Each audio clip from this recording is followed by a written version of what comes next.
बिस्मिल्लाहिर्रहमानिर्रहीम। आज physics 10th class का हमारा लेक्चर नंबर 12 होगा और लेक्चर नंबर 12 में application of total internal reflection जो हम कर रहे थे लेक्चर नंबर 11 में भी वही कंटिन्यू होगा। तो आज के टॉपिक है ऑप्टिकल फाइबर। ऑप्टिकल फाइबर क्या चीज़ है, किस तरह ये वर्क करती है, इससे कहाँ यूज़ किया जाता है, ये तमाम चीज़ें इस लेक्चर में समझने की कोशिश करेंगे। तो ऑप्टिकल फाइबर किसे कहते हैं? शायद आपने घरों के अंदर, मैं घर में बात करूं या बाज़ार में कभी देखे हों, डेकोरेशन पीसेस मिल रहे होते हैं इस तरह कि रात के टाइम बारीक बारीक सी तारें से निकली हुई होती हैं और उनमें से रोशनी निकल रही होती है। दोबारा रिपीट करूंगा, बाज़ार में गुजरे या हो सकता है घर में कुछ डेकोरेशन पीस इस तरह के होते थे कि बारीक सी लाइट एक लगी होती थी, उसके ऊपर बेताशा वायर सी बारीक बारीक सी प्लास्टिक की वायर सी निकली होती थी और हर वायर की टिप से रोशनी निकल रही होती थी। कुछ इस तरह करते हैं। ये हम पाकिस्तानियों ने या चाइनीज़ वालों ने इसको डेकोरेशन पीस पे भी काम कर रहे हैं, लेकिन ये तो बस फॉर्मेलिटी है। असल काम इसका ऑप्टिकल फाइबर का टेलीकम्युनिकेशन में है, आपके पास मेडिकल के अंदर है, वहाँ पे काम किया जाता है, जो मेन इससे काम लिया जाता है। ऑप्टिकल फाइबर होता क्या है? एक फाइबर कहते हैं रेशे वगैरह, एक बारीक बाल की तरह भी इसके पतले हो सकते हैं, जैसे थोड़े से आप हैवी कर सकते हैं, थ्रेड लाइक जिनसे हमारे पास होते हैं, जैसा धागा होता है इस तरह के, लेकिन ग्लास या प्लास्टिक के बने हुए होते हैं और इनमें से रोशनी गुजर सकती है। जैसे एक आम पाइप होता है ना, आम पाइप की मैं बात करूं जो आप घर में इस्तेमाल करते हैं, सुई गैस के पाइप इस्तेमाल कर रहे हैं, पानी के पाइप इस्तेमाल होते हैं, हमारे घर में पानी आ रहा है या टैंकी आपके पास घर के ऊपर बनी हुई है, आपके हर टैप के अंदर जो सा पानी आता है उस पाइप के ज़रिए क्या चीज़ पाइप में फ़्लो कर रहा होता है, पानी फ़्लो कर रहा होता है। ऐसा नेचुरल गैस, सुई गैस की अगर बात की जाए, बलोचिस्तान में किसी दूसरे आपके सूबे में बलोचिस्तान वगैरह में गैस निकल रही है, वहाँ से पाइप्स के ज़रिए हमारे घरों तक क्या होती है, पहुँचती है। उन पाइप्स में क्या चीज़ फ़्लो कर रहा है, एयर या गैस क्या करती है, फ़्लो करती है। तो साइंटिस्ट ने सोचा क्यों ना ऐसे पाइप बनाए जाएं जिनमें रोशनी गुजर सके। क्यों? रोशनी की स्पीड बहुत ज़्यादा है, 3 लाख किलोमीटर पर सेकेंड, 3 × 10⁸ मीटर पर सेकेंड। कि अगर इतनी स्पीड से हमें कोई चीज़ मिल जाए तो हमें पाइप ऐसा बना ले जिसमें से रोशनी गुजर सके और इतनी स्पीड से गुजर सके, तो हम इस टेलीकम्युनिकेशन के दौर में बहुत ज़्यादा इनकलाब ला सकते हैं और कोशिश की जाए और उस पर इंशाल्लाह फिर हासिल भी हो जाए वो चीज़, तो यही कामयाबी कहलाती है। तो ऑप्टिकल फाइबर क्या चीज़ है? फाइबर है, एक रेशा है, ग्लास का बना होता है और इसमें से रोशनी क्या कर सकते हैं, गुजर सकती है। तो सेकंड लाइन में अगर आप देखेंगे लास्ट वर्ड लिखा होगा फाइबर, या खुद से अगर भी आप लिख सकते हैं, a fibre made up of plastic glass in which light can travel by the process of total internal reflection और continuous refraction is called optical fibre. Optical fibre definition में दोबारा रिपीट करूंगा, a fibre made up of plastic और glass in which light can travel by the process of total internal reflection or continuous refraction is called optical fiber। अब optical fibre construction, कि optical fibre बना हुआ किस तरह का होता है। जिस तरह हमारे पास लेड पेंसिल आपने देखी होगी, ये लेड पेंसिल है मेरे पास। अगर आप इसके इस क्रॉस सेक्शन एरिया को देखें, यानी ये जो इस साइड से देखा जाए, तो आप देखेंगे इसमें ग्रेफाइट रॉड होता है और इसे दाएं बाएं क्या चीज़ होती है, वुड होती है। ऑप्टिकल फाइबर में ऐसे होता है, ये 2 किस्म के ग्लास मटेरियल का बना हुआ होता है। एक इसका सेंट्रल पार्ट होता है और एक इसका कहलाता है आउटर पार्ट। जैसा लेड पेंसिल की बात करूं, एक सेंटर है जो ग्रेफाइट था और बाहर चारों तरफ क्या थी, वुड थी। पेंसिल में शेप क्रॉस सेक्शन व्यू अगर इसका देखा जाए, तो जो सेंटर पार्ट होता है ऑप्टिकल फाइबर का, उसे कहते हैं core. The central part of the optical fiber is core, और ये ज़रा डेंस होता है, डेंसर होता है। डेंसर मतलब इसका जो रिफ्रैक्टिव इंडेक्स होता है वो होता है 1.53। जो आउटर पार्ट होता है ऑप्टिकल फाइबर का, दैट इज कॉल्ड क्लेडिंग, और ये लेस रिफ्रैक्टिव, लेस इसका रिफ्रैक्टिव इंडेक्स होता है, वो होता है 1.39। अब ये जो बातें ज़्यादातर एमसीक्यू में भी आ जाता है और ये लॉन्ग क्वेश्चन में भी आता है, याद रखें। ऑप्टिकल फाइबर जो टॉपिक हमारा है वो लॉन्ग क्वेश्चन में भी आता है, तो इसलिए ये ज़्यादा इंपॉर्टेंट बन जाता है, इसको अच्छे से समझने की कोशिश करनी है आपको। ऑप्टिकल फाइबर होता है क्या चीज़ है? अ fibre made of plastic glass in which light can travel by the process of total internal refraction और कंटिन्यूस रिफ्रैक्शन, सेकंड लाइन के लास्ट वर्ड से, और तीसरी चौथी लाइन में इसकी डेफिनेशन लिखी हुई है। इसके बाद इसकी कंस्ट्रक्शन कुछ आ सकती है। कंस्ट्रक्शन में क्या है, द सेंट्रल पार्ट, ये एमसीक्यू में भी आ चुका है, the central part of the optical fiber is called dash core, it is highly denser as compare to its cladding. तो इसका रिफ्रैक्टिव इंडेक्स कितना होता है 1.53। द आउटर पार्ट, जैसे पेंसिल का आउटर पार्ट क्या था, वुड था, ग्रेफाइट के जो बाहर था वो क्या था, हमारे वुड था। The outer part is called cladding, less refractive index, less dense होता है, थोड़ा रेयर मीडियम बन जाता है। तो इसका रिफ्रैक्टिव इंडेक्स कितना होता है 1.39 एमसीक्यू। कोर का रिफ्रैक्टिव इंडेक्स कितना होता है, क्लेडिंग का रिफ्रैक्टिव इंडेक्स कितना होता है, ये दोनों एमसीक्यू में चल जाते हैं। सेंट्रल पार्ट को क्या कहते हैं, कोर कहते हैं, आउटर पार्ट को क्या कहते हैं, क्लेडिंग का नाम दिया जाता है। अब ये व्यू जो उनसे है टॉप व्यू कह सकते हैं। अगर मैं इसके थोड़ा सेकंड व्यू देखूं कि ये लेड पेंसिल इसके बिल्कुल दरमियान से ऐसे कट कर दूं, फुली कट कर दिया जाए, तो आप देखेंगे ये मेरे पास ग्रेफाइट होगा और इसके ऊपर भी वुड होगी और नीचे भी क्या होगी, वुड होगी।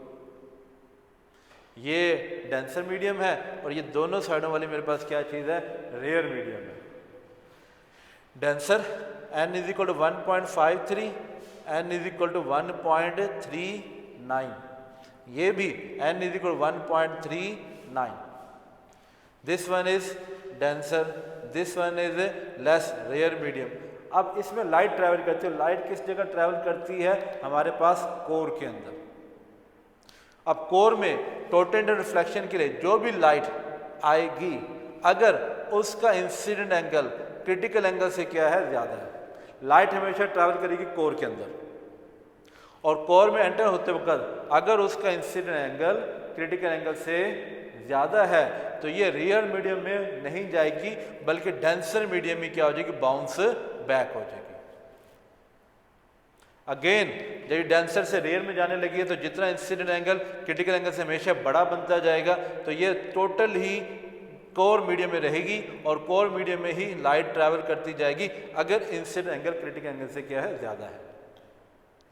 और अगर हम इंसिडेंट एंगल क्रिटिकल एंगल से लेस हो जाए तो वो जो रे होगी हमारे पास यहाँ से एस्केप कर जाएगी, बाहर निकल जाएगी और ज़ाया हो जाएगी।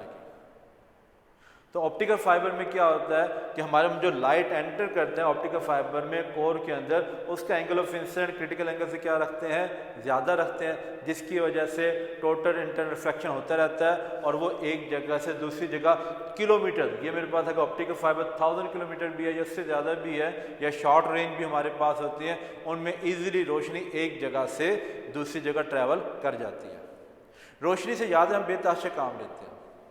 आपके जितने रिमोट कंट्रोल हैं रोशनी पे ऑपरेट हो रहे होते हैं, लाइट पे ऑपरेट कर रहे होते हैं। अगर आपने गौर से देखे ना रिमोट कंट्रोल्स को, कि अगर मेरे पास ये रिमोट कंट्रोल है, let's suppose this one is the remote, आप घर में ट्राई कर सकते हैं, चाहे टीवी का हो, चाहे एसी का हो, या किसी भी आपके पास एलईडी का हो, किसी भी चीज़ का रिमोट कंट्रोल है, अगर आप उसे देखें तो यहाँ पे एक साइड पे एक बल्ब लगा होता है, एलईडी कहलाती है, लाइट एमिटिंग डायोड, छोटा सा बल्ब लगा होता है। अगर आप उसे देखेंगे ना, किसी बटन को प्रेस करें और प्रेस करते साथ साथ उस बल्ब को आप देखें तो उससे रोशनी कोई निकलती नज़र नहीं आ रही होती। लेकिन मोबाइल अगर आप ओपन करें, उसका कैमरा ओपन करें और कैमरा ओपन करने के बाद फिर अगर आप देखें उसे तो आपको रोशनी दिखाई देगी। हम उसी रोशनी से अपने एसी को कंट्रोल कर रहे होते हैं, हम उसी रोशनी से अपने टीवी एलईडीज़ को भी क्या कर रहे होते हैं, एलसीडीज़ को कंट्रोल कर रहे होते हैं, सिर्फ रोशनी। और रोशनी में नज़र भी नहीं आती है, दाएं बाएं जा सकती है। और अगर इसके साथ एक वायर लगा दी, ऑप्टिकल फाइबर लगा दी जाए, तो चाहे मैं दूसरे कमरे में या किसी भी जगह दूर जगह बैठा हुआ हूँ, वहाँ से इस रोशनी के ज़रिए एसी या किसी और को भी क्या कर सकता हूँ, ऑपरेट कर सकता हूँ। तो अगर जितना डाटा हमारे पास जो कंप्यूटर का ख़ास तौर पे जब इंटरनेट हम सर्विस इस्तेमाल कर रहे होते हैं, तो अगर आप किसी इंटरनेट वाले से पूछें कि आपके जो PTCL वाले जो उनसे आके इंटरनेट लगाते हैं, उनकी हाई स्पीड किस वजह से है, तो हम कहेंगे वो ऑप्टिकल फाइबर इस्तेमाल किया जा रहा है। ऑप्टिकल फाइबर के इस्तेमाल होने की वजह से इसके डाटा स्पीड जो ट्रांसफ़र डाटा करना है वो हाईली हो जाता है, बहुत ज़्यादा हो जाता है, जिससे डाटा हम क्या कर रहे होते हैं, ट्रांसफ़र कर रहे होते हैं। तो ऑप्टिकल फाइबर क्या चीज़ थी? Optical fibre made up of plastic और transparent glass in which light can travel by the process of total internal reflection. Central part क्या कहलाता था? कोर डेंसर था और इसी में लाइट ट्रैवल करती है। इसका रिफ्रैक्टिव इंडेक्स कितना है कोर का? 1.53। जो आउटर पार्ट होता है that is called cladding, rare medium होता है, लेस इसका रिफ्रैक्टिव इंडेक्स होता है एज कम्पेयर टू कोर, और इसमें हमारे पास रेयर मीडियम होता है ताकि हम टोटल रिफ्रैक्शन की कंडीशन फुलफिल कर सकें कि अगर इंसिडेंट एंगल क्रिटिकल एंगल से ज़्यादा हो और लाइट डेंसर से रेयर की तरफ जा रही हो तो वो बेंड कर जाएगी, रिफ्लेक्ट कर जाएगी सेम मीडियम में, तो लाइट इस तरह मूव कर रही होती है।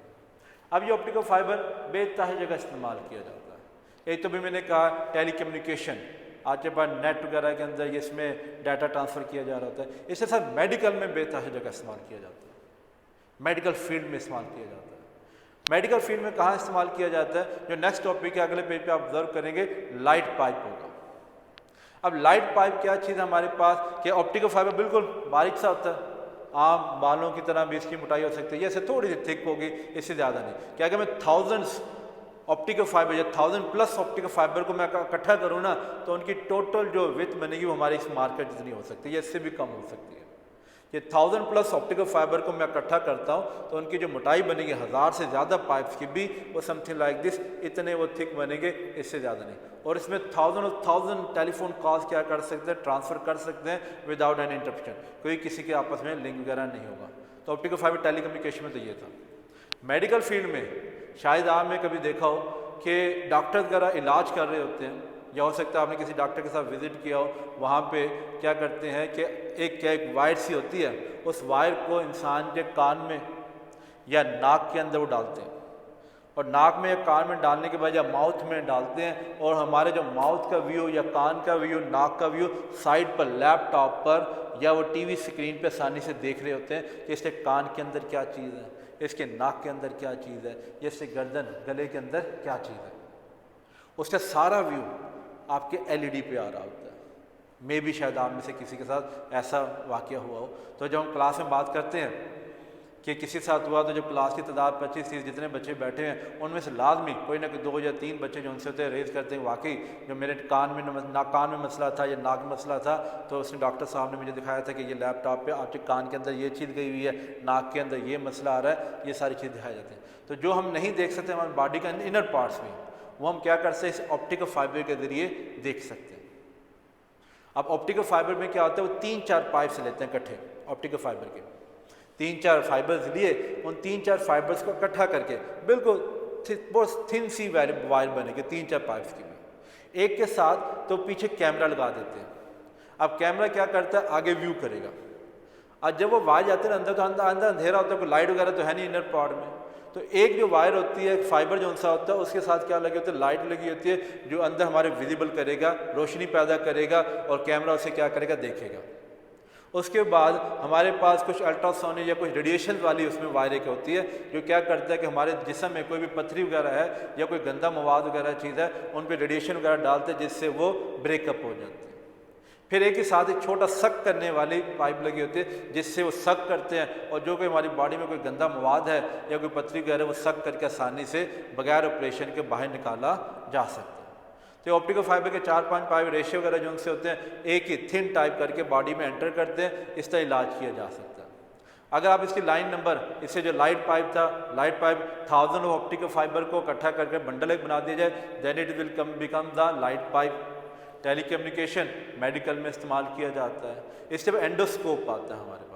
एंडोस्कोप यही जो चीज़ है, इंटरनल बॉडी स्ट्रक्चर्स को हमने ऑब्जर्व करना है कि हमारे बॉडी के अंदर क्या खराबी है, डायग्नोज करना है क्या सिलसिला चल रहा है, तो वो उसके लिए एंडोस्कोप का इस्तेमाल किया जाता है।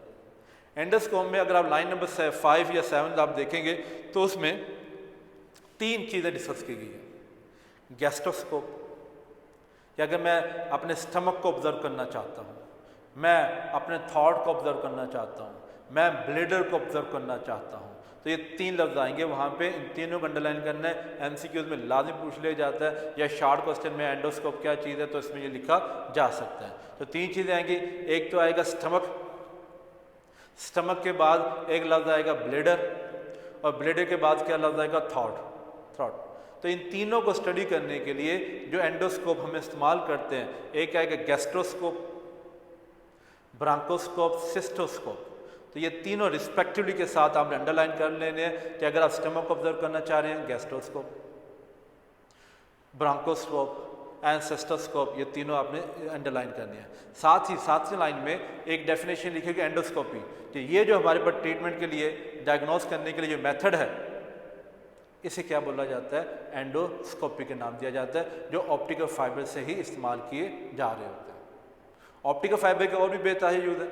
हमारे पास जितने ये 11, 22 वाले होते हैं उन्होंने क्या कभी अगर अर्थक्वेक आता है, जलजला वगैरह आता है, कोई बिल्डिंग गिर जाती है, बिल्डिंग गिरने के बाद अगर नहीं पता चल रहा कि बॉडी ज़मीन के अंदर कोई चीज़ है या नहीं है, तो एक सुराख के ज़रिए कहीं ना कोई छोटा सुराख होता है, उस सुराख के ज़रिए क्या करते हैं, उस वायर को अंदर एंटर करते हैं।